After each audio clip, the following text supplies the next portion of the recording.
Bismillahirrahmanirrahim. Assalamualaikum warahmatullahi wabarakatuh. Waalaikumsalam warahmatullahi wabarakatuh. Alhamdulillahi rabbil alamin. Walladzi arsala rasulahu khataman nabiyyin wal mursalin. Asyhadu an la ilaha illallah wa asyhadu anna sayyidana Muhammadan abduhu wa rasuluh.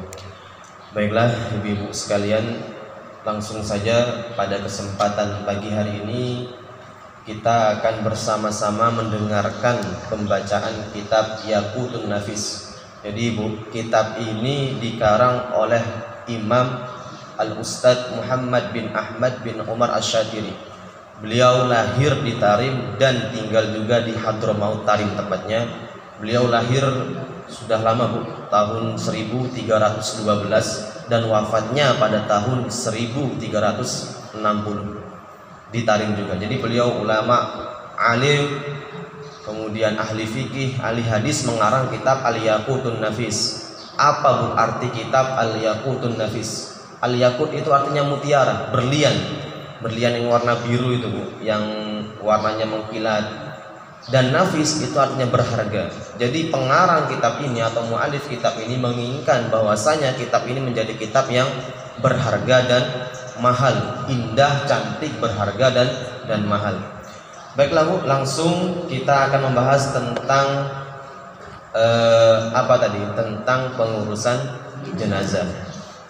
Bismillahirrahmanirrahim. Qala al-musannifu rahimahullahu taala wa nafa'ana bihi wa bi'ulumihi wa bikum fid dharaini. Mu'alif berkata, ma yajibu lil mayyit, apa saja yang diwajibkan bagi mayit atau orang yang telah meninggal.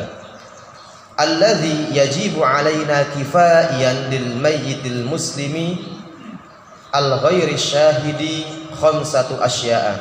Jadi hal-hal yang diwajibkan kepada kita kifayan atau disebut fardul kifayah, yaitu fardul kifayah yang artinya kewajiban kolektif, kewajiban yang akan gugur ketika ada sebagian dari kita telah melaksanakannya, yaitu tentang pengurusan jenazah.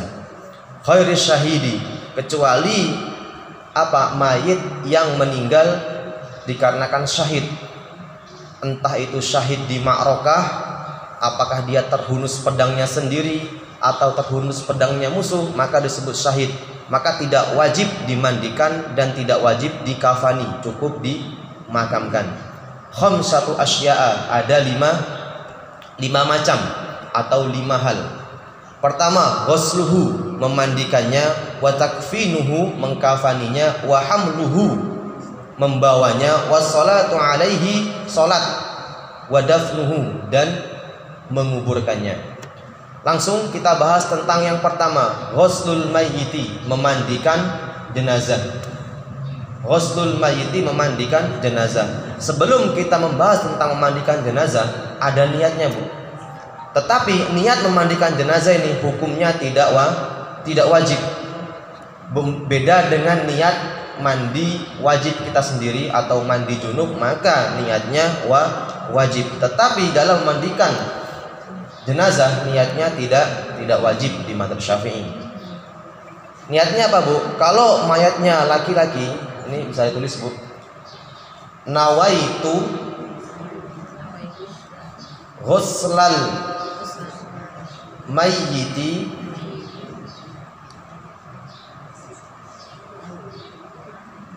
lillahi ta'ala. Itu yang paling pendek dan ringkas Bu. Insya Allah semuanya bisa dihafal. Atau nawaitul ghusla lihadzal mayyiti, ini kalau laki-laki. Nah, kalau perempuan, nawaitul ghusla lihadzihil maitati lillahi ta'ala. Nawaitul ghusla lihadzihil maitati lillahi ta'ala. Nawaitul ghusla, aku berniat memandikan lihadza, untuk jenazah ini lillahi ta'ala, karena Allah, karena sejatinya niat kita itu diharuskan kembali kepada Allah. Sudah Bu, ditulis Bu yang menulis. Baiklah, langsung kita bahas aqallu ghuslil mayyiti. Paling sedikitnya memandikan jenazah ta'mimu jasadihi bil ma, meratakan seluruh badan mulai dari ujung rambut sampai ujung kuku dengan air. Ini yang paling sedikit. Mau saya kayak gitu, Bu? Kan enggak. Kita ada yang secara sempurnanya. Jadi intinya apa? Paling sedikit memandikan mayat adalah meratakan air ke seluruh bagian tubuh. Ini paling sedikit. Wa akmaluhu, dan sempurnanya. Nah, ini yang sering dilakukan ketika memandikan jenazah. Jadi kita ambil yang akmal, apa? Yang lebih sempurna. Apa? Ijlasuhu ma'ilan ila qafahu. Jadi apa? Ijlasu. Jadi mayat ini dibaringkan, punggung berarti, Bu, ya, bukan perut yang di bawah tapi punggungnya yang di bawah. Tetapi ma'ilan ila qafahu, dia bagian kepala itu lebih tinggi daripada bagian kaki. Kenapa? Agar ketika disiram air, airnya langsung mengalir ke bawah, tidak kembali ke kepala. Bahkan disunahkan juga ayak didudukkan, Bu, agak dimiringkan ke arah bagian kepala lebih tinggi dari bagian kaki. Itu yang pertama akmaluhunya. Kemudian wa isnadu dhahrihi, apa? Disandarkan kepada punggung. Jadi punggungnya yang di bawah. Wa imrarul yadi ala batnihi. Nah, tangan orang yang memandikan itu mengelus-ngelus bagian perut. Jangan terlalu keras. Kenapa? Karena bisa menyakiti mayat. Apa? Lembut saja, Bu. Fungsinya apa? Agar kotoran yang ada di dalam tubuh si mayit, terutama dalam lambungnya, dalam perutnya, itu bisa keluar. Elus-elus perlahan-lahan akhirnya keluar. Tsumma ghuslu sawataihi bihirqatin. Nah, tangan kiri si ghusil atau si pencuci atau si pemandi jenazah itu membersihkan sawataihi, dua lubang depan dan belakang, ubul wal dubur, apa? Depan dan belakang. Membersihkan dengan apa? Hirqatin. Itu bisa dengan kain, dengan sarung tangan, dibersihkan, Bu. Jadi setelah tadi diurut perutnya kan keluar kotorannya sebagian, maka dibersihkan. Tsumma tanzifu asnanihi wa anfihi. Kemudian setelah semua tadi dilakukan, sekarang apa? Tanzifu asnanihi, membersihkan gigi-giginya. Biasanya orang yang mandikan jenazah itu otomatis memakai sarung tangan, maka dibersihkan dengan tangan bagian giginya, wa anfihi, dan hidungnya. Tidak perlu disiramin air hidungnya, enggak, tapi tangan si pemandi dikasih air, kemudian dimasukkan ke hidung. Wa udhunaihi, dan kedua telinganya dibersihkan. Nah, setelah semua tadi selesai, tsumma taudiatuhu, diwudukan seperti orang berwudu sebelum sholat. Kita wakilkan niatnya kepada si pemandi, ya seperti biasa, Bu, wudukan dari wajah, kemudian tangan, dan seterusnya. Tsumma ta'mimuhu bil ma'i salasan ma'a sidrin fil ula wa qalili kafurin fil akhirah. Nah, setelah tadi dimandikan secara utuh dan diwudukan, maka apa yang kemudian dilakukan? Ta'mimuhu, menyempurnakan air ke seluruh badannya. Berapa kali? Tiga kali. Yang pertama ma'asidrin. Apa itu sidrin, Bu? Daun bidara kalau sekarang ini. Tahu kan daun bidara, Bu? Jadi air itu dicampur dengan daun bidara. Itu yang pertama, pemandian yang pertama. Wa qalili kafurin fil akhirah, dan sedikit dari dicampur kapur, air kapur di kapur barus tadi, Bu, di pemandian yang terakhir. Jadi 3 kali pemandian. Setelah apa tadi? Setelah dibersihkan badannya, diurut perutnya, setelah diurut keluar kotorannya, dibersihkan lagi, diwudukan, baru kemudian dimandikan 3 kali. Ini untuk proses pemandian jenazah. Lanjut berikutnya, takfinul mayyiti, mengkafani mayit. Aqallu takfinil mayyiti satru jami'i jasadihi siwa ra'sil muhrim wa wajhil muhrimati bi thawbin wahidin. Jadi paling sedikitnya mengkafani mayit itu apa? Yang penting satru jami'i jasadihi, menutup seluruh bagian kepala, kecuali apa? Kepalanya orang yang muhrim. Apa itu muhrim? Misalkan kita lagi tawaf pakai pakaian ihram, kemudian wafat, maka orang yang sedang dalam keadaan ihram ketika proses pengkafanan jenazah, otomatis kepalanya bagi laki-laki itu tidak ditutup, dilarang ditutup untuk orang yang sedang muhrim bagi laki-laki. Sedangkan wajhul muhrimati, nah kalau perempuan yang wafat dalam keadaan tawaf, dalam keadaan menggunakan ihram, maka apa? Bi thawbin wahidin, wajahnya tadi tidak ditutup tapi kepalanya ditutup. Itu untuk perempuan. Jadi beda muhrimnya atau sedang pemakaian kain ihram. Untuk laki-laki itu kepalanya tidak ditutup ketika mengkafani, bagi perempuan wajahnya tidak ditutup. Ini yang paling sedikit, Bu. Wa akmaluhu, dan paling sempurnanya dalam proses pengkafanan jenazah apa? Satruhu bisalasi lafaif fil zakar. Jadi apa? Menutup seluruh bagian tubuhnya dengan 3 kain untuk laki-laki. Walifataini wa izarin wa khimarin wa qamisin fil untha. Dan ditambah kalau perempuan itu pakai dua kain, satu sarung, kemudian 1 kerudung dan 1 baju. Jadi semuanya ada 5. Itu untuk perempuan. Kemudian setelah proses pemandian, pengkafanan, maka hamlul mayiti, mayit tadi akan dibawa. Yahsulu hamlul mayyiti bi ayyi hayatin tusamma hamlan. Jadi pembawa atau proses membawa jenazah itu dibolehkan dengan menggunakan apapun, yang penting disebut alat pembawa. Mau itu pakai kayu, mau itu pakai motor, mau itu pakai mobil. Yang penting apa, Bu? Tidak dikhawatirkan jatuh. Jangan dibawa pakai jari diedeng-edeng nanti jatuh gitu, Bu ya. Wa tahrumu in kanat muzriyatan au khumsa min hasukun.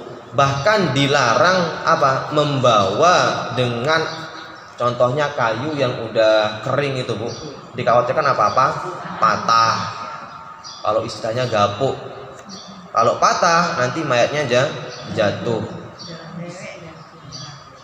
Kemudian setelah membawa tadi, nah di sini di kitab lain, Bu, dijelaskan sunnahnya itu, Bu, yang paling sempurna itu disebut talsis, Bu. Maksudnya dia itu hanya 3 orang yang membawa. Jadi 2 orang di belakang, 1 orang di tengah-tengah. Kan pakai 2 tongkat nih, Bu ya. Khosyabatain pakai 2 tongkat. Misalkan mayatnya di tengah-tengah tongkat tadi, yang bawa 3 orang, 2 di belakang, 1 di depan. Tetapi ini kan sempurnanya seperti itu, yang paling afdol. Nah, kalau memang tidak kuat, maka boleh 4, karena lebih aman, lebih ya bisa nanti kan ganti-gantian gitu, Bu, kalau capek misalkan jaraknya jauh. Nah, kalau sekarang ini bisa menggunakan ambulan dan lain sebagainya karena jaraknya jauh. Arkanus sholatil mayyit. Nah, sekarang kita bahas setelah dimandikan, dikafani, dibawa, kemudian apa? Sholat mayat atau sholat jenazah. Sudah tahu semua, Bu ya, apa niatnya, Bu? Jadi mayat itu ada 2, ada laki-laki dan perempuan. Kalau niatnya mayat perempuan apa? Usolli ala hadhil maytati. Ini untuk perempuan. Usolli ala hadhil maytati 4 takbiratin fardul kifayati lillahi ta'ala. Aku niat memandikan jenazah ini 4 takbir karena Allah. Itu untuk mayat perempuan. Kemudian untuk mayat yang laki-laki, usolli ala hadzal maiti 4 takbiratin fardul kifayati. Nah, kalau kita jadi makmuman lillahi ta'ala. Kalau kita jadi imam, imaman lillahi ta'ala. Kita kembali ke kitab, Bu. Arkanus sholati 'alal mayyiti. Arkan, rukun-rukun salat mayit atau salat jenazah sab'atun, ada 7. Pertama an-niyatu, tadi sudah kita bahas. Wa arba'u takbiratin, dan 4 takbir. Niat 4 takbir. Wal qiyamu 'alal qadir, diharuskan berdiri bagi yang mampu. Kalau misalkan nih kita nggak mampu berdiri, maka boleh duduk. Sama seperti sholat wajib. Kalau sholat sunnah, ibu pengen nih sholat tahajud 50 rakaat dalam semalam, boleh nggak duduk, Bu?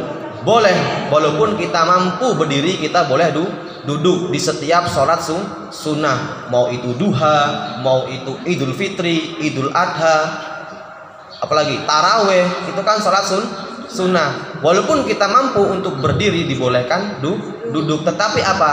Nisfu ajril qaim. Sholat sambil duduk itu setengah pahala dari sholat sambil berdiri. Ini khusus sholat sunnah.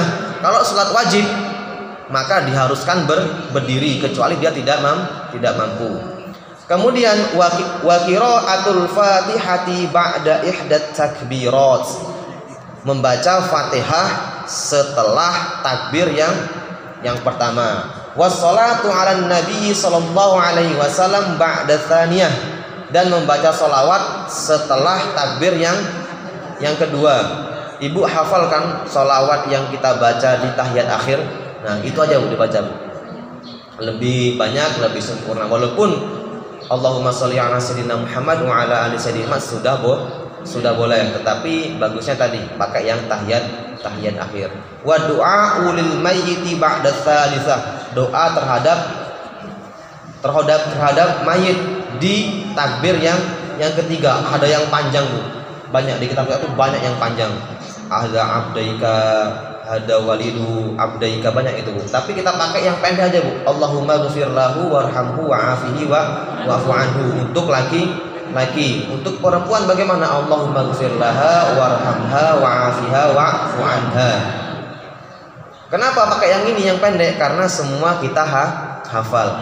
Dan dalam sholat jenazah itu ketika siang sir membacanya tidak keras. Ketika malam sama, sholat maghrib dan isya subuh itu bacanya keras bagi si imam. Maka boleh juga dalam sholat jenazah si imam membacanya keras. Kemudian wassalamu, salam ini setelah takbir yang keempat. Apa doanya sebelum salam? Walaupun boleh setelah takbir keempat langsung salam boleh, tetapi apa? Kita doa lagi. Allahumma la tahrimna ajrahu waghfir lana walahu. Nah, ini untuk mayat laki-laki. Kalau mayat perempuan, Allahumma la tahrimna ajroha wa la tahtimna ba'daha waghfir lana walaha. Intinya hu itu untuk perempuan, kalau hu untuk laki-laki, ha untuk perempuan. Kemudian setelah selesai proses apa, Bu, tadi proses sholat jenazah, maka selanjutnya apa? Mengantar ke kuburan atau dafnul mayyiti, menguburkan jenazah. Aqallu dafnil mayyit, paling sedikitnya proses penguburan jenazah apa? Ayyakuna fi hufratin taktumu raihatahu wa tahrusuhu minas siba. Jadi kuburan tadi harus digali dalam tanah yang mana mampu menjaga bau dari mayit dan menjaga dari siba, binatang buas. Karena kalau cuma digali 5 cm otomatis bisa kecium aromanya oleh binatang buas, akhirnya bisa digali anjing. Kalau kuburannya di dekat-dekat hutan bisa digali oleh macan atau harimau Sumatera dan lain sebagainya. Kemudian wa akmaluhu, dan sempurnanya dalam menguburkan mayit, ayyakuna fi lahdin fil ardil qawiyah. Jadi proses pembuatan kuburan atau makbarah atau makam itu ada dua Bu, sistem lahat sama sistem syak. Lahat itu gini Bu, misalkan ini nggak ada apa, ada datar ini Bu ya, berarti kan kita anggap sana barat kiblat Bu ya. Jadi lahat itu ketika sudah digali bentuk kotak gini Bu ya, nanti di tanah yang arah barat itu dilubangi gini Bu. Ini untuk apa? Dianjurkan untuk ardil qawiyah, tanah yang kuat. Wasyakin firrahwah, dan syak ini itu setelah digali bentuk kotak maka ditambah lagi tengahnya, dicendungkan lagi buat masukkan mayit. Ini untuk tanah yang tidak kuat, khususnya tanah yang bisa sering longsor jatuh kayak di pasir, yang kalau di daerah pesisir Lampung Timur itu Bu, itu pasir. Jadi ketika dibuat lahat seperti ini otomatis dia ambruk, maka disunahkan pakai syak yang di bawah, tergantung tanahnya. Kalau di Martapura itu kuat tanahnya Bu, jadi pakainya lahat, disunahkan lahat arah ke kiblat. Wa ayyakuna wasi'an umkuhu, jadi ya harus luas Bu, jangan terlalu sempit. Qomatan wa bastotan fiha, jadi ketika orang berdiri itu orang berdiri pas segini atau sedada, tergantung lah. Kalau orang yang menggali, orang tinggi 2 meter nanti kedalaman biasanya 1,5 meter atau 1,70 meter gitu ya, 1,7 meter. Nah ini yang sering jadi polemik itu ada Bu, bagaimana hukumnya kalau mengkuburkan jenazah pakai peti, ya kan Bu, ada ya pakai peti itu badan. Nah ini karena dikatakan menyerupai orang kafir. Nah ini dalam kitab lain dikatakan apa Bu? Wa yukrahu dafnu fi tabut, dimakruhkan mengkuburkan jenazah yang digunakan peti illa fi ardin nadiyah. Jadi kecuali di tanah yang lembab. Ada tanah-tanah yang di pesisir itu Bu, itu kan otomatis ketika digali ada tanahnya, ada airnya. Ketika tidak dikasih peti, mayatnya ngapung. Jadi dikasih peti hukumnya boleh. Nah kalau di tanah kita itu makruh. Jadi sebaiknya ya seperti biasa, setelah dikafani dikuburkan. Demikian tadi pembacaan kitab Yaqutun Nafis tentang bab jenazah. Monggo ibu-ibu jika ada pertanyaan atau penjelasan yang kurang dipahami, silahkan ditanyakan.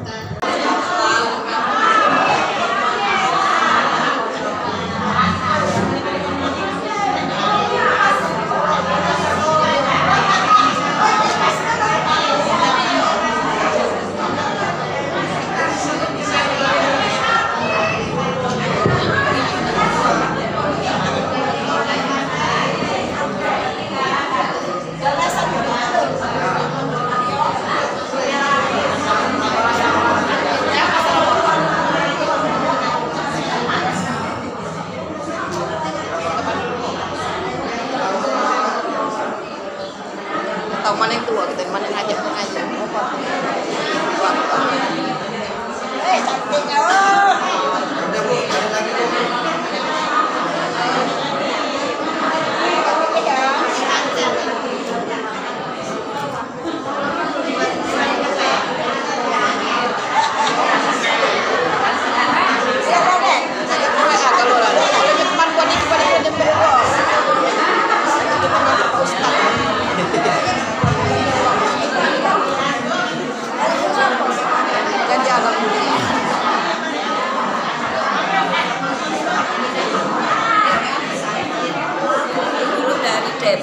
Oh iya.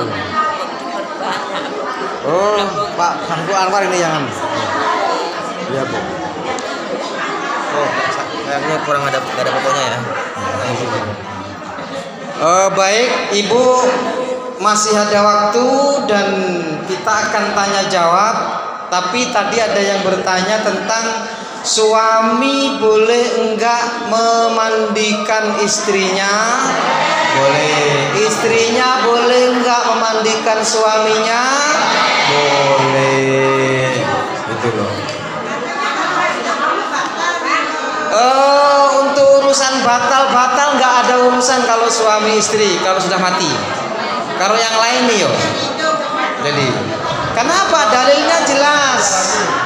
Rasul ngomongnya gini, hai Aisyah, tidak ada keberatannya kalau engkau meninggal duluan, aku akan memandikanmu. Ini gambaran petunjuk dari Rasulullah bolehnya suami memandikan istri.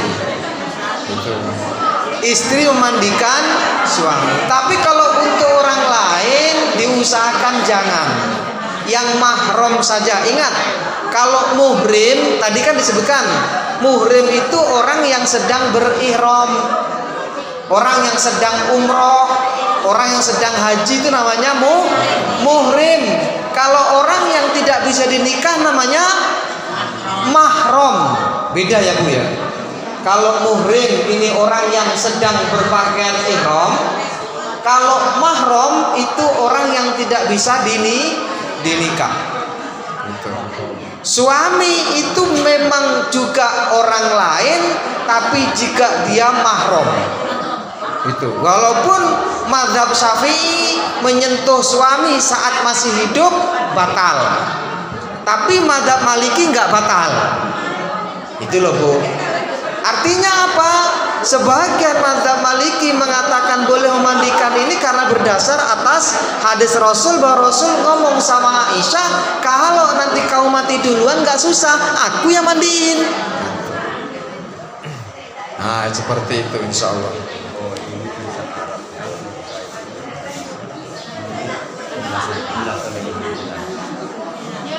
Silakan Ibu yang bertanya. Oh ya, sebelum pertanyaan dibuka, saya akan jawab dulu pertanyaan yang lalu, yang masih ada, yang kemarin belum terjawab. Sebentar.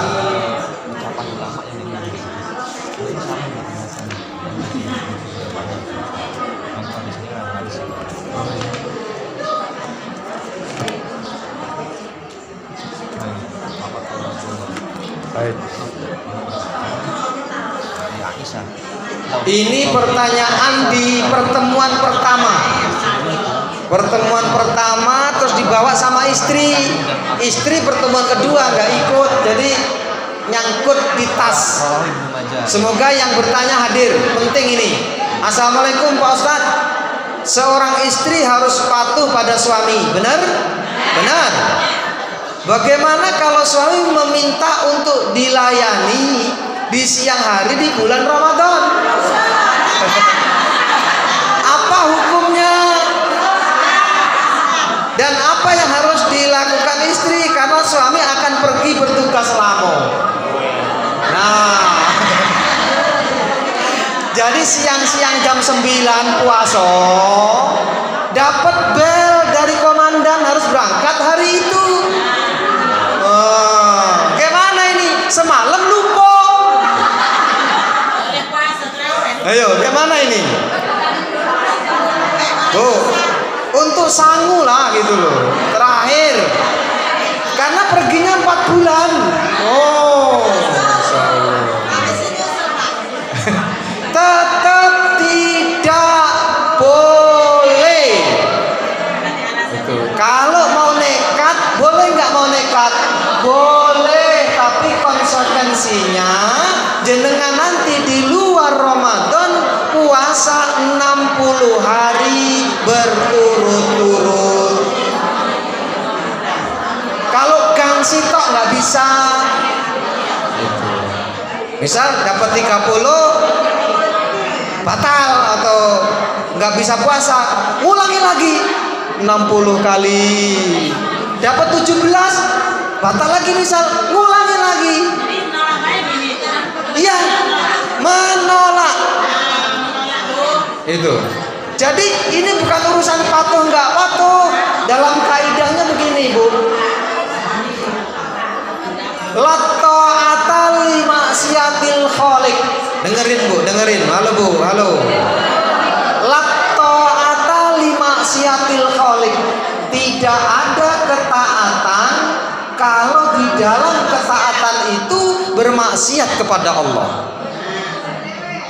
Jadi Allah nomor 1, suami nomor 2. lajulah kau, pergilah kau, nggak usah balik lagi. Jadi nggak boleh ya Bu ya. Tapi kalau nekat tadi boleh. Kalau nggak mampu puasa 60 hari berturut-turut, apa yang kedua? Memerdekakan budak. Kalau sekarang nggak ada, memberi makan fakir miskin sebanyak 60 orang. Berat itu. Baru aja. Jadi sebelum sini ada ibaratnya Bu, ada di kitab itu ada. Kalau misalkan memang sudah nggak tahan Bu, laki-laki nggak tahan, si istri juga nggak tahan, sama-sama nggak tahan, maka jangan langsung berhubungan. Jadi membatalkannya dengan cara minum. Jadi mokel puasa dengan cara minum, makan, baru kemudian berhubungan. Jadi dia batal bukan karena berhubungan, tapi karena minum. Jadi tidak wajib kafaroh. Ini caranya Bu. Tapi tetap dosa Bu.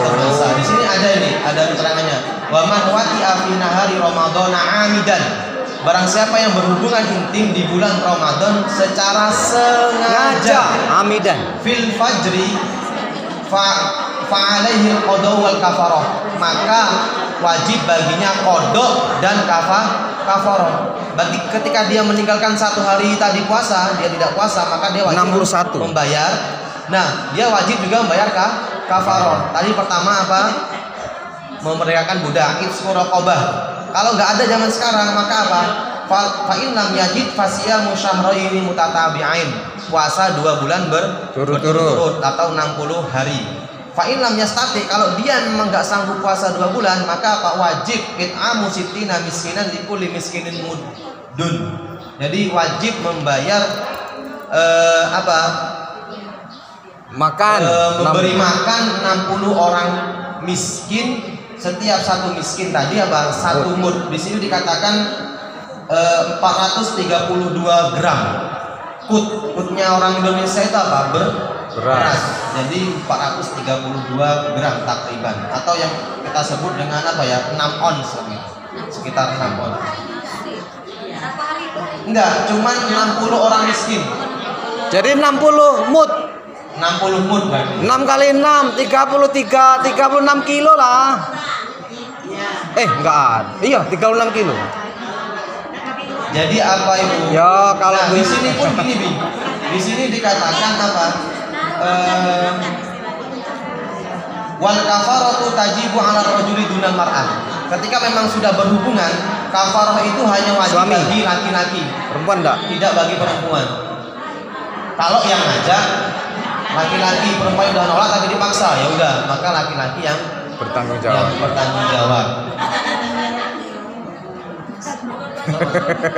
Tetap laki-laki Bu. Tetap laki-laki. Kenapa? Alasannya apa? Walaupun dua-duanya sama-sama seneng, sama-sama mau, tetap laki-laki. Perempuan enggak usah. Iya. Karena pasti yang ngajak laki-laki. Ini kalau sengaja Bu ya. Kalau nggak sengaja misalkan lagi tidur nih, tidur ngigau. Nah, tidur ngigau nggak sengaja berarti kan? Berarti tidak kafaroh. Nggak sengaja. Ngigau, lagi ngelindur lah.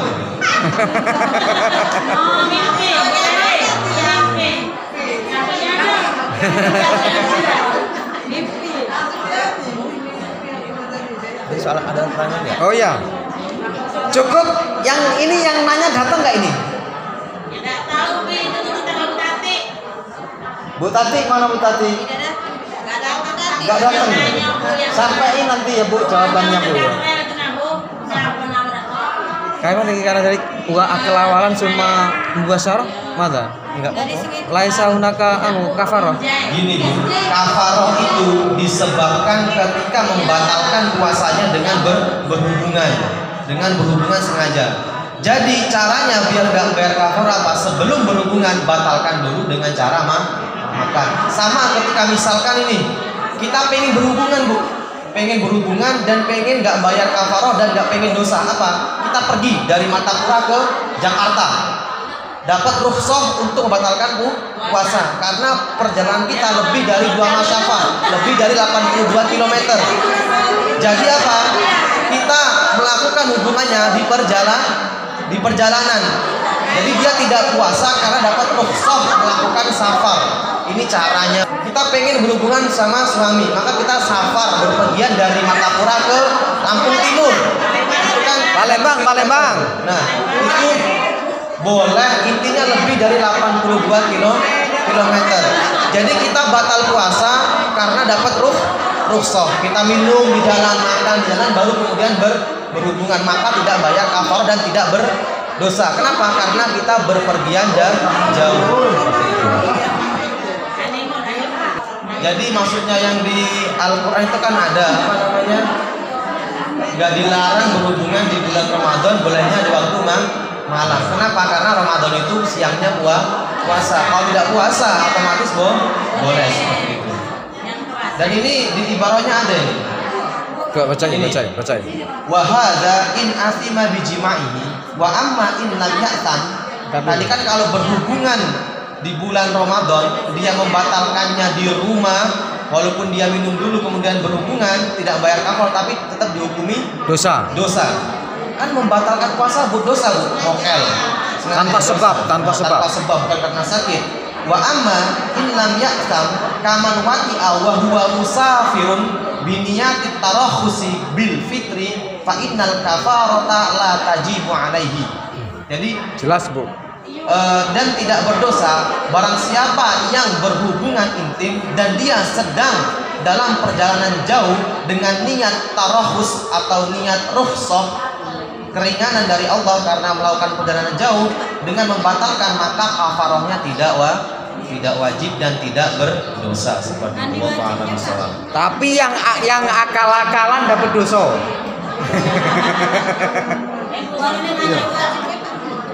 Ya biasa mandi wajib. Oh, kalau kita misal ibu ini misal nih jam 3 main sepak bola, misal jam 4:30 bangun, kan tinggal dikit tuh, mandi dulu apa sahur dulu? Sahur dulu, jangan mandi dulu.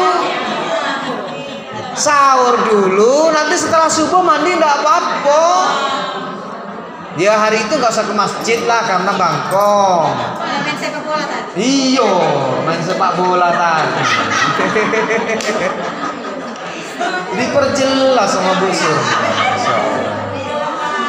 Ya silakan, Bu. Pakai mie.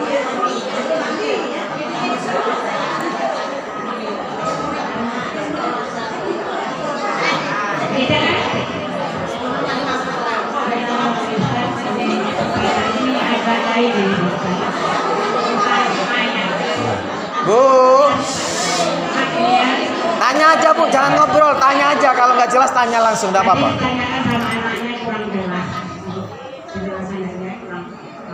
Apa itu? Oh iya. Tentang kematian 2021. Ibu-ibu dia dulu, Bu. Kakak saya kan waktu itu musim COVID ya. Kakak saya namanya Kak Rajul Singan kan Pak Haji dari Kota Baru. Kena COVID kata dokter di rumah sakit di Lampung.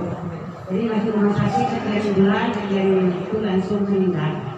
Meninggal di situ, pas meninggal anak-anak boleh masuk, setelah boleh masuk biasanya yang memandikan bawa dari rumah sakit, langsung dibawa mayatnya langsung dikuburkan pakai peti dari rumah sakit. Jadi anak-anak tadi memandikan itu tidak macam mandikan mayat Pak, asal dari rumah sakit itu Pak. Jadi saya masih di sini waktu itu dapat kabar itu, dan menurut saya dia menguburkan. Sampai sore saya sudah dikuburkan, diceritakannya begini apakah sah kita bongkar lagi. Jadi menurut saya ini pengganti orang tua, seorang wanita punya kakak semuanya laki-laki, anak semuanya laki-laki. Jangan ibu, jadi pesan dari saya, kalau bisa jangan dibongkar. Kalau dibongkar, kalau Allah mengizinkan jauh utuhnya, andaikan kita ada nanti dibongkar dia nggak kena siksa, silakan nggak tahu kasih Allah. Jadi tidak boleh sama saya dibongkar. Kita serahkan kepada Allah. Itu kan Allah yang mau melihat jalan seperti itu. Nah, bagaimana sampai sekarang masih merasa kurang puas anak-anaknya. Pengen bongkar, pengen mandikan lagi di rumah kan dari karena saya kuburan. Saya tidak boleh kan, saya menentukan tidak boleh. Jadi kalau katanya kalau adik tidak boleh jangan ini pengasih orang tua katanya kan. Nah jadi mau ditanyakan sama bapak itu bagaimana menurut hukumnya. Ya. Coba dicari kalau ada takbirnya. Sementara saja begini. Tasarruful imami ala ra'iyati manutun bil maslahah. Jadi dalam kaidah usul gitu, mengikuti keputusan pemerintah yang diputuskan untuk rakyatnya, maka berpijaklah pada itu pasti bermaslahat. Artinya kalau kita ngikutikan itu kan berarti pemerintah loh. Nah kita nggak boleh cawe-cawe loh. Nah makanya ikut pakai kaidah ini. Manut saja keputusan pemerintah, maka insya Allah di situ ada masalahnya dan boleh. Kaidah yang lain, ad-daruratu tubihul mahdurat. Yang namanya darurat itu boleh. Kan darurat itu untuk protokol kesehatan harus bla bla bla bla bla. Maka apapun yang dilakukan dalam ruangan darurat boleh. Kita nggak usah pusing. Insya Allah kalau kita doakan masuk surga. Ingat Bu, salah satu orang yang masuk surga yang derajatnya syahid adalah mati karena wabah. Jadi mati karena wabah itu insya Allah dijamin masuk surga. Allahumma firlahu warhamhu wa'afiyahu. Insya Allah. Jadi dari dalil dua ini bisa dipastikan nggak apa-apa. Nggak usah kita sibuk untuk mengajarkan fikih lagi. Ini di luar fikih ini. Dan ternyata kalau kita kaji ibu yang pakai peti, yang kemudian mengkafaninya seperti apa, itu semua sunnah. Nggak sampai harus yang nempel tadi itu semua hanya afdol-afdolnya saja. Tetapi intinya dikuburkan. Jadi dimandikan, dikafani, disolatkan, dikuburkan. Yang cara ini ada di hadis, yang bla bla bla bla bla itu hanya ulama yang berbeda pendapat. Dikuburkan misal telentang boleh nggak? Ya boleh. Boleh. Ada di daerah pesisir sana itu Bu, kuburannya kan deket sungai. Kalau pas banjir coba gimana itu? Pakai batu, ditenggelamkan sama batu. Coba sampah ditenggelamkan sama batu coba. Ya nggak bisa. Kayak mana wong tenggelam, kemampul. Tahu kemampul Bu? Terapung. Kemampul. Ngambang, ya tenggelamkan sama batu, boleh. Pasti tidak sempurna kan, karena tidak menyentuh juga ke tanah, ke batu. Boleh, boleh. Silakan Ibu. Ada takbirnya? Ini. Nah, itu ada takbirnya, Bu. Dalam kitab dikatakan wa nashbuhu ba'da dafnil naqli wa ghairi haram. Penggalian kembali kuburan tersebut ba'da dafnihi setelah menguburkan linakli untuk memindahkan atau yang lainnya haramun, hukumnya haram illa li daruratin, kecuali ada darurah. Jadi proses penggalian kembali suatu kuburan tadi ingin memindahkan hukumnya haram kecuali ada darurah. Pertama apa? Bi an dufina bila husnin. Ketika sebelum dikuburkan tadi ternyata diketahui belum dimandikan. Au fi ardin au taubin mahsubaini, atau ternyata tanah yang dibuat kuburan tadi adalah tanah hasil curian, sengketa, atau baju atau kafan tadi berupa kafan curian, maka itu boleh digali. Au waqa'a fihi malun, atau ketika menguburkan ternyata giginya itu emas, atau kemudian jatuh dalam kain kafannya ada uang 5 miliar, itu boleh digali li darurah, untuk kemaslahatan gitu. Kemudian audufina li ghairil qiblah. Ternyata ketika dikubur tadi menghadapnya ke arah selatan. Bukan ke arah kiblat, maka boleh digali kembali. La li takfini fil asoh. Nah, pendapat yang paling muktamad dalam proses penggalian kembali untuk mengkafani kembali, misalkan karena kafannya mungkin kafan yang jelek, itu tidak boleh fil asoh, pendapat yang pertama. Pendapat yang kedua otomatis mengatakan boleh, seperti itu. Wallahu a'lam bishawab. Terus gigi yang emas itu kalau seandainya nggak dilepas boleh, asalkan ikhlas anak-anaknya. Tapi gigi emas yang orang meninggal itu boleh dicopot, boleh dijual jadi waris. Nggak dilepas nggak apa-apa. Gigi palsu. Gigi palsu nggak dilepas nggak apa-apa. Dilepas lebih baik. Apalagi kalau emas, sayang dong. Nggak apa-apa. Nggak usah dilepas di dalam itu malahan. Kayak mana ngelepasnya kalau di dalam? Ya monggo silakan. Assalamualaikum warahmatullahi wabarakatuh. Waalaikumsalam. Saya Agus Hidayah dari Majelis Taklim Nasional. Mohon Pak Ustaz, kalau kita memandikan mayat itu apa harus disebutkan namanya dan bintinya? Ijab kabul. Mandikan. Jadi kalau itu memandikan mayat itu kan ini kan pakai nama itu. Apa kita harus kasih namanya dan binnya? Tidak wajib. Yang wajib itu ketika salat gaib.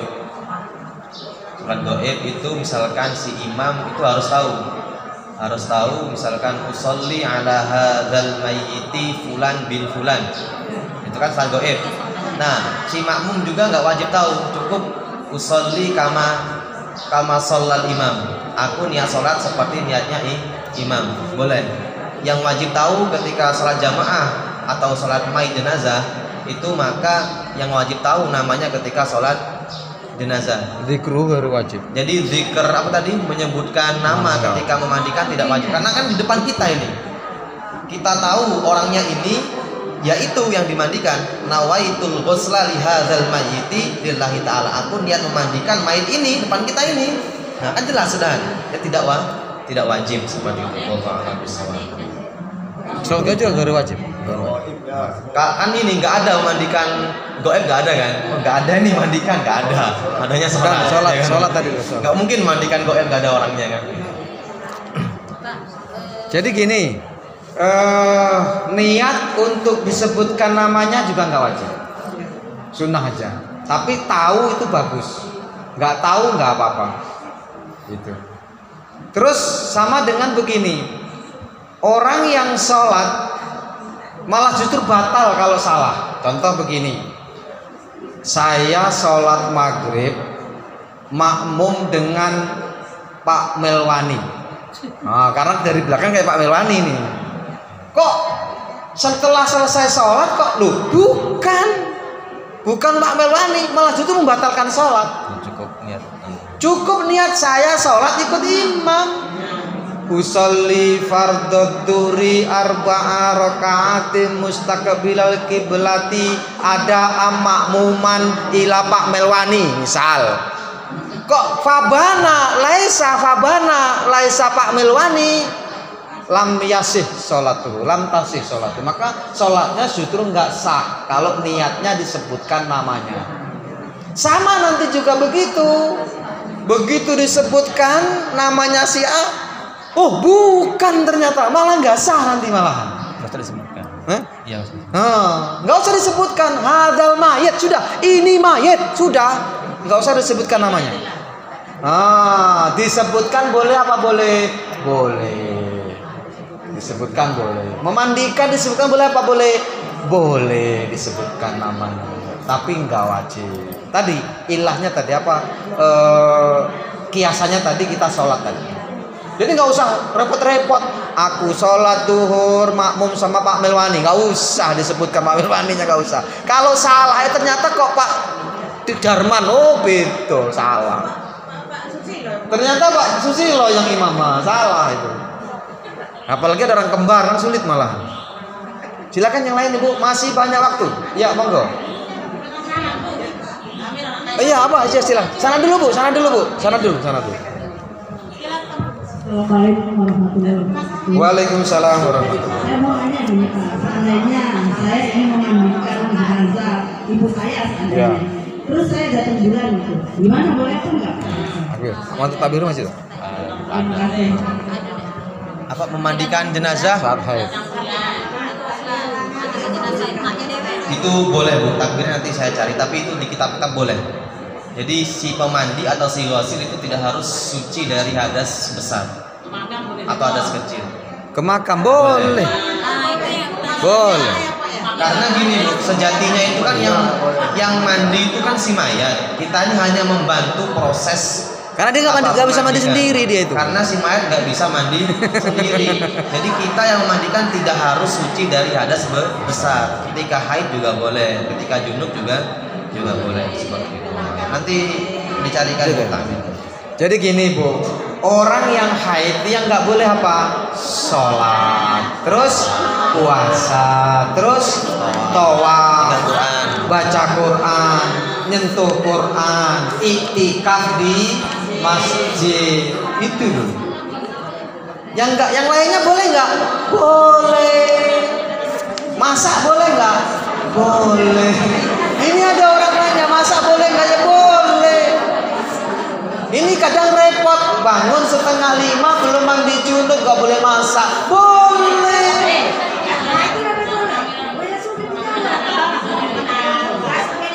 Apa? Ya boleh aja, cuman ya jangan sampai mengganggu tamu. Baunya itu kalau emang bau itu aja, pakai wangian lah. Dibersihkan dulu sebelum mandi. Ini tamunya mabuk nanti. Ya. Ya tadi hukumnya haram. Enggak gini. Tadi ada pendapat lain Bu. Kalau memindahkan mayit sebelum, misalkan nih wafatnya di Jawa Timur, pengen dipindahkan di Jawa, itu hukumnya makruh ketika belum dimakamkan. Tapi ketika sudah dimakamkan, pengen dipindahkan nih karena makam keluarga ngumpul di Jawa misalkan, itu hukumnya boleh. Ini ada di yahrumun akul mayit qabla dafnihi, diharamkan memindahkan mayit sebelum dikubur. Jadi setelah dikubur kemudian pengen dipindahkan boleh. Dengan catatan apa? Maslahatnya tadi. Wah, kumpul di sana nih keluarganya, kalau di kuburan sini nanti jarang ada yang jenguk, susah ada yang jenguk. Ya. Dan lebih baik apa dikuburkan di pemakaman umum yang banyak orang lewat. Contohnya di sini kan ada kan? Nah, jadi kan kenapa? Karena ketika kita orang lewat terus berdoa. Doa kan, assalamualaikum ya ahlan diyar, assalamualaikum ya ahlal kubur. Kita kan doakan assalam. Mereka seneng Bu, mereka nanti menjawab dapat ganjaran di situ ketika menjawab salam dari kita. Ya, monggo. Mati lagi. Ngapa tak Bu? Kok mati terus Bu?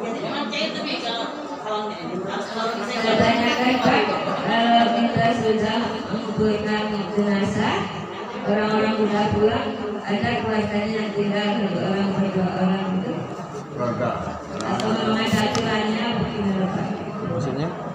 Supaya menyelamatkan jenazah dalam kubur. Misalnya itu langka gitu nampak. Misalnya yang dikubur ada keluarganya tinggal tuh, yang lain nelayan. Oh. Nggak ada Bu, tapi boleh. Jangan terus semua hilang dulu, ya beberapa menit lah dialog. Ya boleh. Itu cuman langsung pulang ya boleh. Itu moralitas saja Bu. Nggak ada. Ya. Wanita itu katanya tidak boleh mengantar mayat kuburan dengan barang bekas. Itu bagaimana hukumnya itu? Kalau hukumnya boleh. Boleh. Hukumnya boleh perempuan mengantar jenazah. boleh. Cuman ketika memang kesana itu banyak fitnah, ya nggak usah lah. Gitu loh. Cuman kalau urusan boleh, nggak sampai haram. Nggak ada haramnya. Kenapa ziarah kubur yang dimaksud itu adalah perempuan juga laki-laki, nggak ada urusan. Pak, baca Yasin di pas kita ziarah baca Yasin ada yang Boleh baca Yasin di kuburan, boleh.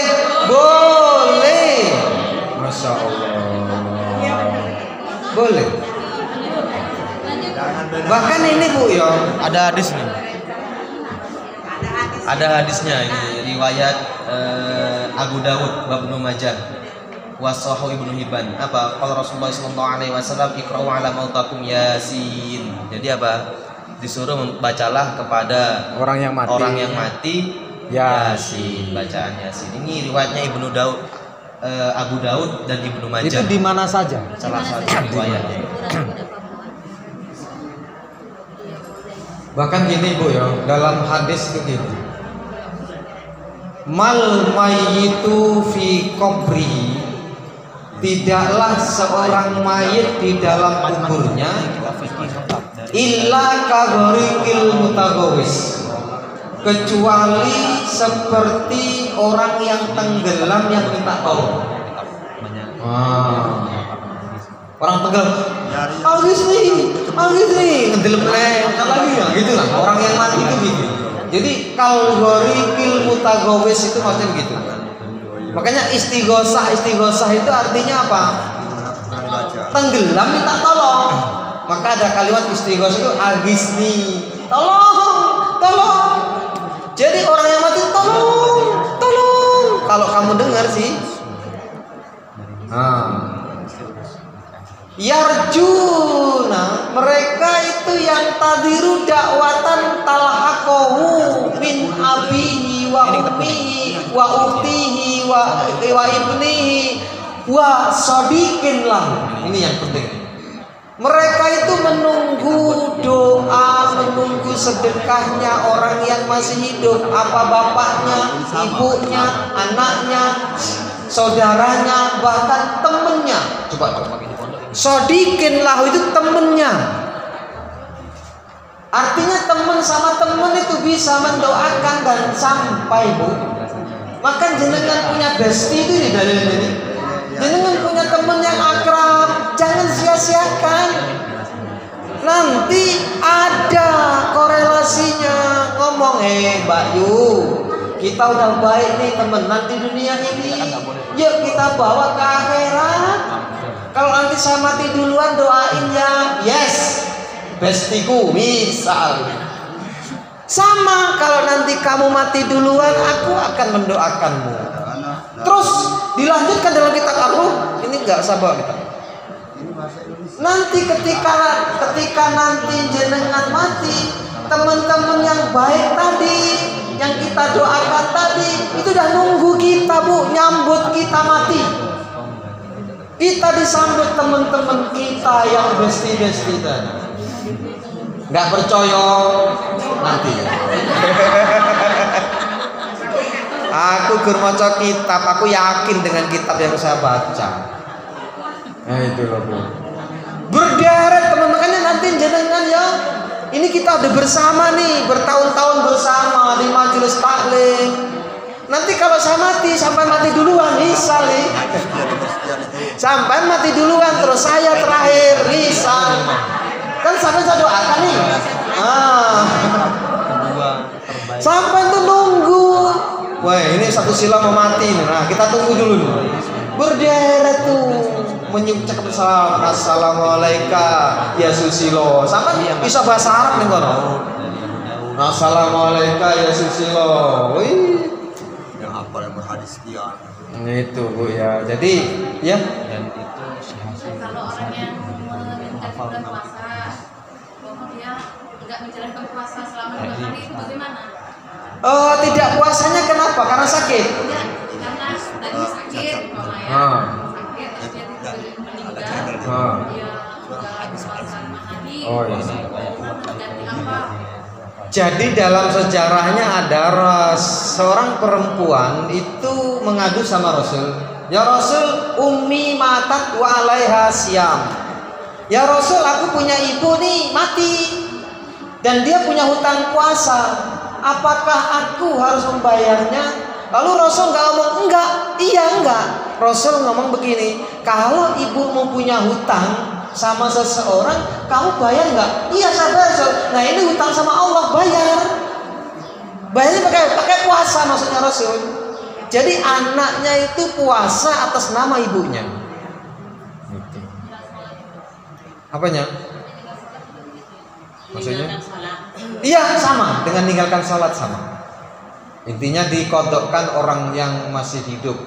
Jadi jenengan itu jangan hanya menerima warisan aja. Warisannya sholat juga dikerjain, warisannya puasa dibayarin. Yang lain Ibu?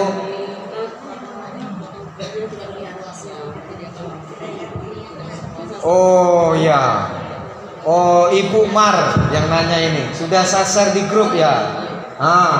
Bah, saya akan jawab nih.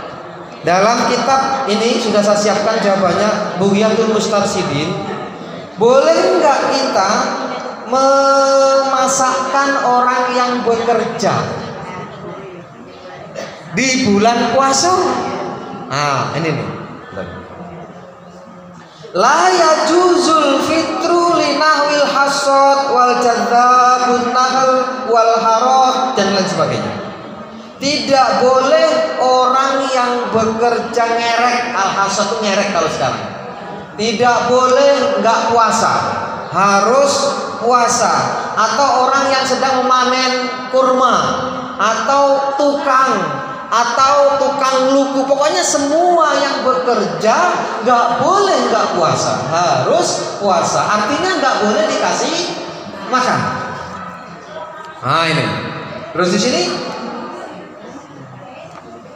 Illa kecuali ini ijtama'at fihi syurut, kecuali ada syarat yang memenuhinya. Artinya boleh tukang itu kita kasih makan dengan syarat yang kita akan baca ini. Pertama, alla yumkinu ta'khirul amali ila syawalin. Tidak mungkin pekerjaan itu ditunda sampai Syawal. Kalau buat rumah bisa nggak ditunda? Bisa. Kalau buat masjid bisa nggak ditunda? Bisa. Buat gria lansia bisa nggak ditunda? Bisa. Tapi tukang kita nggak puasa. Ini nanti ada kecuali lagi. Ibu tidak boleh kecuali ada tadi. Apa yang pertama? Pekerjaan ini tidak bisa ditunda sampai Syawal. Harus dikerjakan itu, misal panen sekarang itu padi. Kan nggak boleh itu. Kalau ditunda sampai Syawal, busuk di. Terus yang kedua wa ayata'adzarul amalu lailan. Dan pekerjaan itu tidak bisa dikerjakan malam hari. Kalau masih bisa dikerjakan malam hari, silahkan, boleh lanjutkan kerjanya. Buat rumah kerjakan malam hari. Contoh dulu waktu masih gria lansia masih dalam pengawasan kita kan, ingat nggak Bu dulu?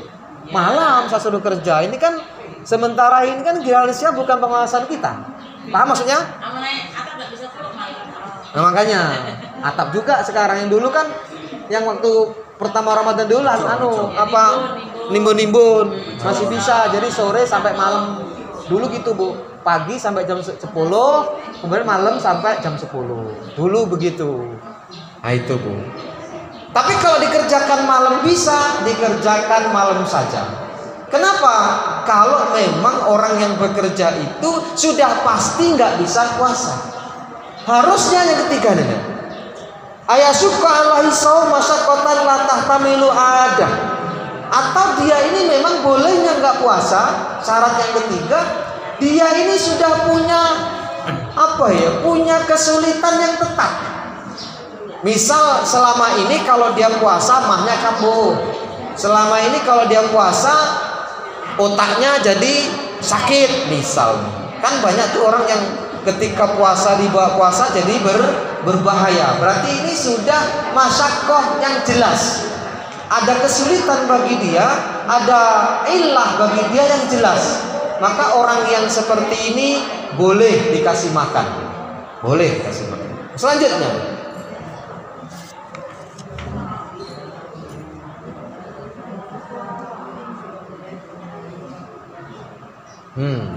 Ayan wiya bi fitri ruksati aidan fa an liyak sudah zalikal amal la kadul kadul. An yan wiya lailan wa yasbihu shaiman fala yuftiru illa inda wujudil udhri. Malamnya orang ini kalau memang dia nggak punya ilah, nggak punya masyakoh yang jelas dia boleh nggak puasa, ada rusuhnya dia nggak puasa, misal dia sakit dan sebagainya, kok dia masih bekerja, tapi dia memang mampu bekerja, hanya saja kalau dia puasa sakit, nah dia boleh. Yang nggak punya itu dia boleh niat malamnya tetap niat ya sahur, pagi ya puasa, terus berangkat ngerek. Terus di tengah ngerek jam 9 kok sakit, kok kemudian nggak kuat, boleh pecah. Itu Bu. Jadi syaratnya begitu Bu. Jadi nggak ujuk-ujuk pagi-pagi bawa sarapan dari rumah. Itu. Berarti udah niat nggak puasa. Jadi itu harus dikumpulkan syarat-syarat itu, baru boleh kita ngasih makan orang yang bekerja di bulan Ramadan. Ya. Ini seorang Ijit, maju. memasak buat musafir yang lewat. Berarti tempat itu tuh orang makan tuh. Boleh. Bagian tuh lama. Boleh. Boleh. Sama saja dengan duduk makan. Yes, boleh. Tidak Pak ya? Rumah makan jangan tutup. Mau yang di siang itu kan banyak musafir, ada anak kecil yang boleh nggak puasa, apalagi ada orang yang sakit. Kalau rumah makan tutup semua, nanti mereka makan apa? Kalau seperti ini boleh Bu, buka aja, tapi ada rahasia, ada kode-kode, jangan berat digebyol nang pasar, ora oleh pasar wong kono-kono tok kok ora poso. Tandanya orang puasa nggak puasa itu apa? Kakinya kelihatan. Sampai jalan-jalan ada kaki yang kelihatan tuh nanti orang nggak puasa. Di Martapura banyak itu Bu. Bener apa bener? Bener, palanya nggak kelihatan, kakinya kelihatan. Makan soto ternyata. Itu. Padahal di Martapura kan dekat, bukan musafir, masya Allah. Ya. Kalau kain kapan kan pakaian terakhir. Setelah itu bukan penggantian sendiri, kadang dari kelompok, kadang dari orang, itu sebaiknya gimana Pak? Ya kalau kelompok itu kita bagian dari kelompok itu nggak apa-apa Bu. Nggak apa-apa, karena udah dari bagian kelompok itu kan ada apa namanya, BKM apa ya? Nah BKM apa? Bener? Ya BKM. Nah dulu kita juga masuk di situ kan, ada urunan tiap bulan. Nanti kita mati ya bagian dari itu, nggak apa-apa. Tapi kalau emang bisa mampu sendiri keluarganya, dikembalikan lagi lebih bagus. Ya diganti. Kalau pakai ihram gimana? Boleh Pak. Pakai pakaian ihram boleh, kalau jenengan punya pakaian ihram, jangan dibuang tuh. Disuruh bungkus-bungkus nanti jenengan. Lebih bagus. Saksi bahwa kita pernah ke makamnya Rasulullah pakai pakaian itu. Saksi kita pernah ke Baitullah tawaf. Enggak apa-apa, bagus itu. Warnanya sebenarnya nggak harus putih. Mau pakai merah juga nggak apa-apa. Bahkan pernah dulu sahabat Rasul tuh punya baju, punya kain tuh nggak cukup. Kalau di ke atas kan kakinya kelihatan, kalau ditarik ke bawah kepalanya kelihatan. Pakai apa? Pakai rumput, boleh pakai rumput. Kalau miskin bener. Hari gini pakai rumput coy.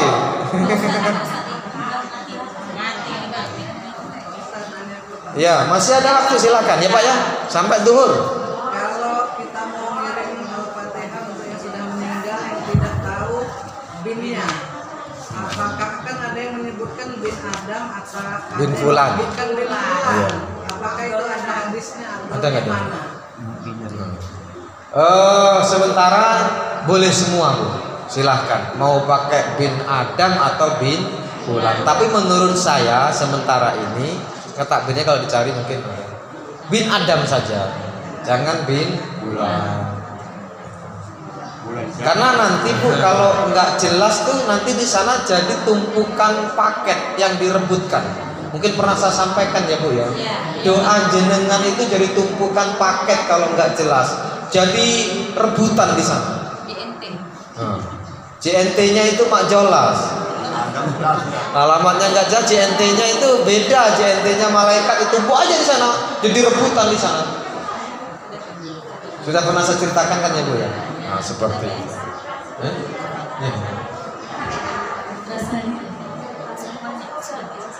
Gak tahu ada yang lain lagi Man. Masih ada waktu 10 menit nggak apa-apa. Doa sebentar. Masih ada waktu, silakan dari ibu-ibu. Masih ada yang mau bertanya? Ya. Bagaimana ibu-ibu? Oh iya ya. Bu Sri, boleh dijawab boleh tidak? Silakan ibu. Mana udah bilang? Bu, sini Bu. Ya, Bu.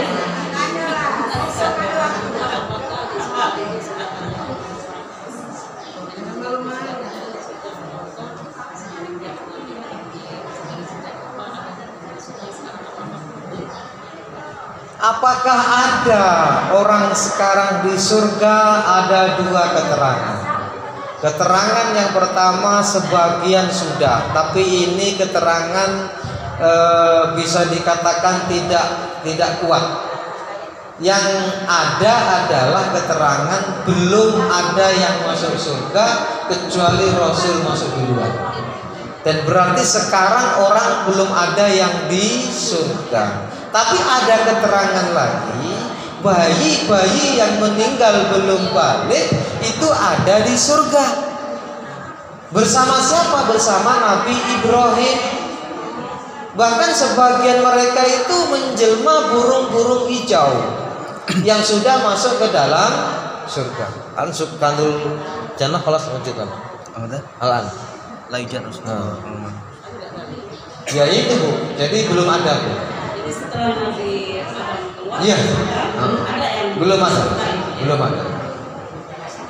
Tetapi ada gini Bu. Wa idz qala rabbuka lil malaikati inni ja'ilun fil ardi khalifah.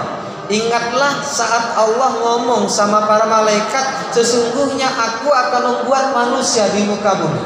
Qalu, malaikat menjawab, Qalu ataj'alu fiha may yufsidu fiha wa yasfikud dima.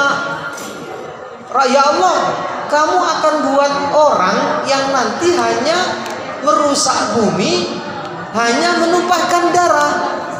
Sekarang pertanyaannya, kenapa malaikat tahu kalau manusia itu senang merusak bumi, senang menumpahkan darah? Bener nggak? Bener. Lalu malaikat tuh tahu dari mana? Wong manusia belum diciptakan.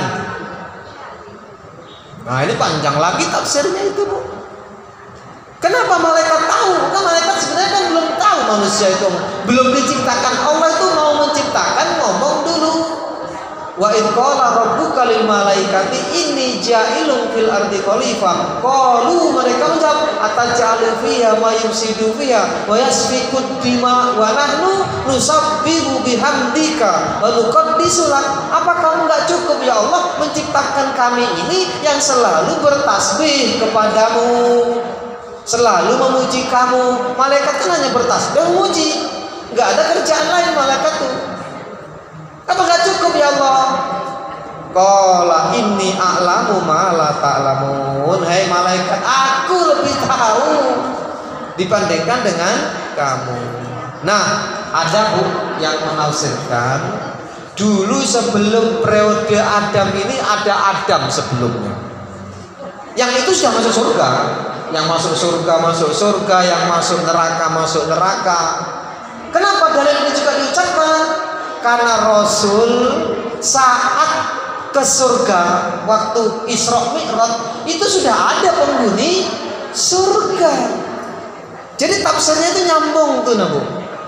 Oh berarti penghuni surga yang hari ini itu adalah penghuni surga yang Adam sebelum kita. Sebelum Adam kita ini ada Adam, tapi masanya sudah selesai. Itu ada sebagian menafsirkan demikian. Tapi ini ayat-ayat mustabihat saya juga belum bisa meyakini. Artinya apa iya benar karena namanya tafsir. Tapi kita ikut ulama. Saya bukan menafsirkan sendiri. Itu loh Bu. Tapi masuk akal nggak kira-kira? Masuk akal. Kenapa malaikat tahu?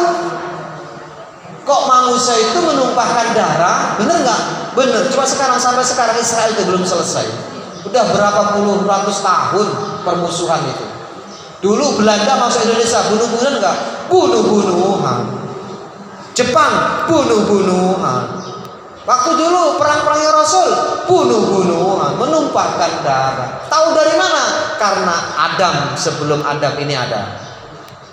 Dan sudah masuk surga. Contohnya Rasul melihat orang di surga itu disetrika, gitu kan? Orang di surga di neraka itu begini-begini, digambarkan dalam sebuah hadis. Ya, cukup. Kita ini Pak Bir. Jadi yang saya pahami dari membaca kitab itu, kita tahu kan kisah Isra Mi'raj, Nabi bertemu dengan para nabi lain. Itu bertemunya tidak di surga, tapi di langit ke-1 sampai langit ke-7. Kitab lain selain yang disampaikan oleh Ustaz Syura tadi. Terus kenapa malaikat tahu? Dulu Ibu, malaikat itu kan bisa membuka bolak-balik Lauhul Mahfuz, kitab yang ada di Lauhul Mahfuz. Nanti hei Iqbal, kamu nih hari Senin besok ngapain? Udah tertulis di situ. Makanya kemudian jin-jin, kemudian dukun-dukun pada zaman jahiliyah itu hebat-hebat. Kenapa? Karena mereka bisa masuk ke langit untuk mengecek rahasia-rahasia langit. Tapi setelah Nabi Muhammad SAW dilahirkan, ditutup. Jin, iblis tidak bisa lagi melihat rahasia langit. Makanya kemudian alasan malaikat tahu, karena memang malaikat bisa ngecek, bisa melihat apa? Kitab Lauhul Mahfuz. Seperti itu diterangkan kitab. Kemudian tadi menambahkan sedikit tentang bolehkah mengkafani jenazah dengan kain ihram. Bahkan dikatakan annal maghsula aula minal jadid. Maksudnya annal maghsul itu malbus. Jadi pakaian yang pernah dipakai itu lebih afdol dibuat kain kafan ketimbang yang baru. Contohnya punya kain kafan udah beli dipakai nih buat selendang, buat sorban, kemudian dipakai kain kafan ketika meninggal itu lebih utama daripada beli yang baru. Siap-siap aja Bu, beli dipakai. Misalkan beli kain kafan kemudian buat sajadah, ya sajadah lebih utama itu, lebih utama daripada beli yang baru. Misalkan besok wafat belinya hari ini, nah itu kurang bagus. Utamanya udah lama dipakai. Boleh dipakai kain kafan bagus, lebih bagus. Dibawa sholat, buat sajadah, buat sorban, dicuci lagi, dipakai lagi, cuci lagi. Nanti untuk kafan lebih bagus dibandingkan dengan beli baru yang belum dicuci. Ini yang ngomong Imam Mahali. Imam Mahali itu menyarah kitabnya Imam Nawawi, yang mana beliau ulama dalam mazhab Syafi'i, yang kitab beliau dipakai seluruh dunia. Dan memang kitab terbaik di mazhab Syafi'i itu kitab Imam Nawawi. Seperti itu. Wallahu a'lam bishawab. Jadi kitab ini Bu, Imam Syafi'i mengarang kitab Al-Um, kemudian diringkas lagi sama Imam Ghazali, Al-Basit, Al-Wasit, kemudian Imam Rafi'i mengarang kitab Al-Muharrar, diringkas lagi sama Imam Nawawi, dinamain kitab ini kitab Kanzur Raghibin, sarahnya kitab Minhaj Talibin. Jadi ini udah ringkasan dari kitab Al-Um, karyanya panjang kalau gitu. Karena al-um itu besar, Bu. Kita nggak mungkin bisa membacanya dan memahami maknanya. Maka kemudian ulama-ulama kita membuat kitab ini biar kita lebih mengerti lagi. Seperti itu. Wallahu a'lam bishawab. Jadi itu Bu intinya ya. Ya. Itu tadi katanya kain ihram boleh untuk kapan ya? Ya. Nah, sekarang kan kalau perempuan nggak ada kain ihram.